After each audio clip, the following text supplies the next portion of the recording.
பெரும்பாலான தண்ணி தேங்கல, அதை நீங்க சொல்லணும்.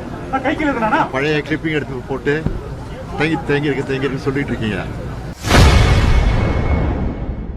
சென்னை வெள்ள பாதிப்பின் பழைய வீடியோக்களை சிலர் பகிர்ந்து வெள்ள பாதிப்பு ஏற்பட்டிருப்பதாக சித்தரித்து வருவதாக முதல்வர் ஸ்டாலின் செய்தியாளர் சந்திப்பில் குற்றம் சாட்டியுள்ளார்.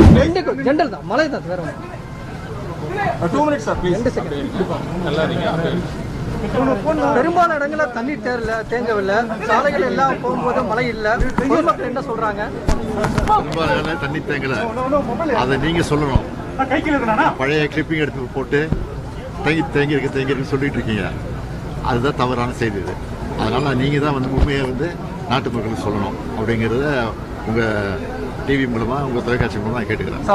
நடவடிக்கைகள் உங்களுக்கு திருப்திகரமா இருக்கா? அதன் மாதிரிமா மழை எங்கும் தேங்காத நிலை இருக்கா? மக்கள் கேட்கும்போது என்ன சொன்னாங்க? எல்லாம் திருப்தியா இருக்கிறாங்க. இது என்னுடைய தொகுதிங்கிறத நான் சொல்ல வரல.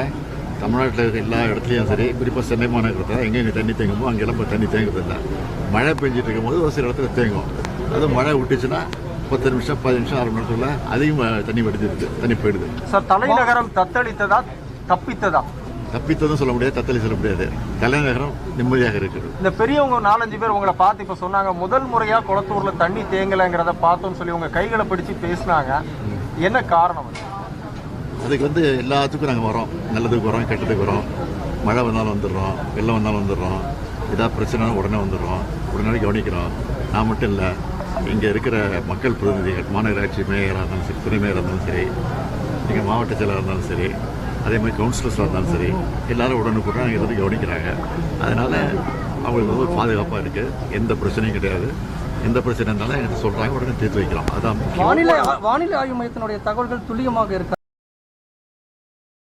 செய்திகளை உள்ளது உள்ளபடி தெரிந்து கொள்ள ரெஃப்ளெக்ட் நியூஸை சப்ஸ்கிரைப் பண்ணுங்க.